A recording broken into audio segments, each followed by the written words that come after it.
So I go walking probably several times every day, and it's usually to go to the shop to get something. But very often I just can't stick at home, and I've always been like this wherever I've been, and I can't stick at home, and I just need to get out and walk around and burn off a bit of energy. And also, it helps with creativity. It helps to get ideas flowing.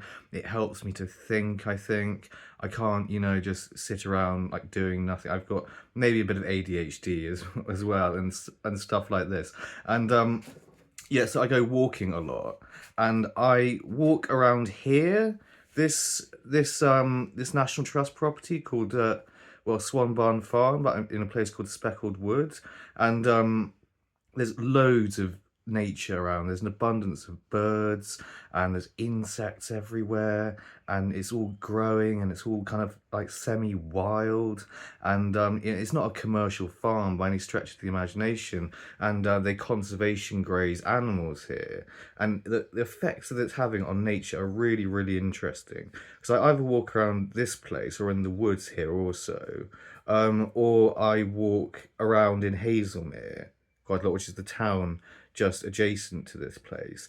And I noticed the stark difference between the abundance of wildlife here and the abundance of wildlife in Hazelmere. Because Hazelmere, like any town in the United Kingdom, really is pretty much devoid of most green space, and it's got parks that are trimmed to perfection, and well, not trimmed, but cut all the time. And I think we could be rewilding more places like parks and bringing back things like, because I was in the beaver enclosure with this National Trust job the other day. I was lying in the grass and I saw like little grasshoppers around, and I thought that was really interesting. So I decided to take a picture of one and put it on my social media. I'm just thinking, like, why are we living in an age where I need to take a picture of a grasshopper? Like that's some magical creature that I've seen, as opposed to just a fairly ordinary insect that used to be quite abundant. Because I can't remember the last time I actually saw a grasshopper, which is really sad. I think it's a terrible shame. I remember seeing grasshoppers as a kid, and occasionally, but not often.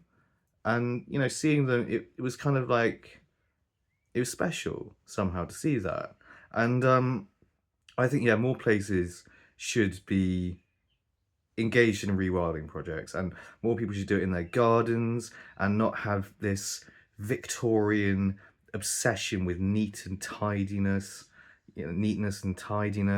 and let everyone get a bit more messy and a bit more overgrown, and give species places to hide and places to hunt for food, and not have these horrible sterile trimmed to perfection lawns that are basically a barren wasteland for any kind of animal or insect. Well, insects are animals, but or insects or other animals.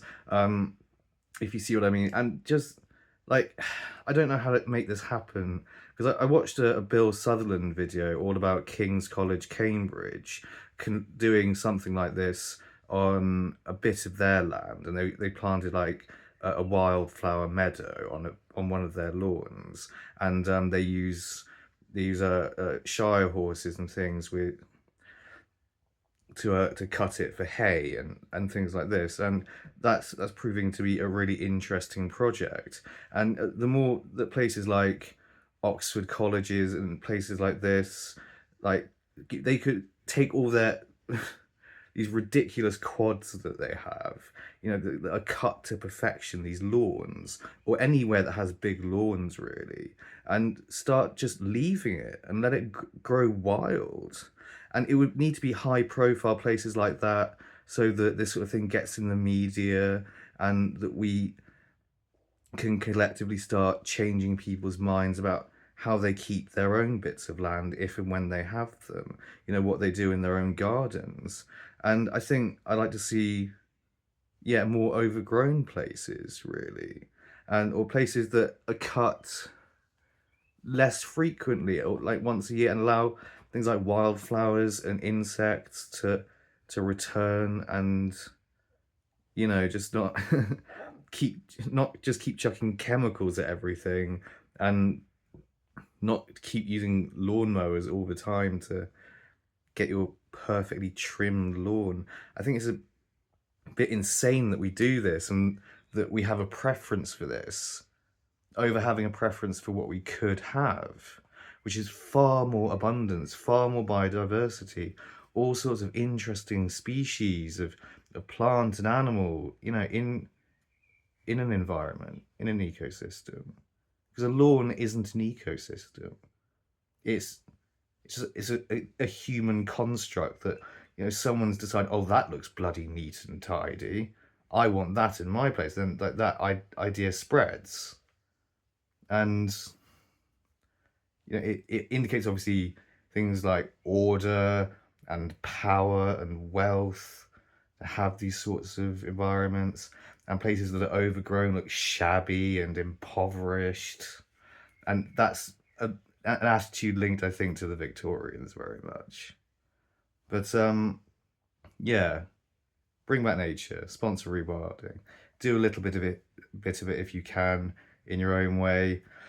I want to do it in my life, I think. If, if I return to my home farm at some point, I think I'd probably try and do that and let it be a bit more overgrown and a bit more of a haven for wildlife. But yeah, something to think about nonetheless.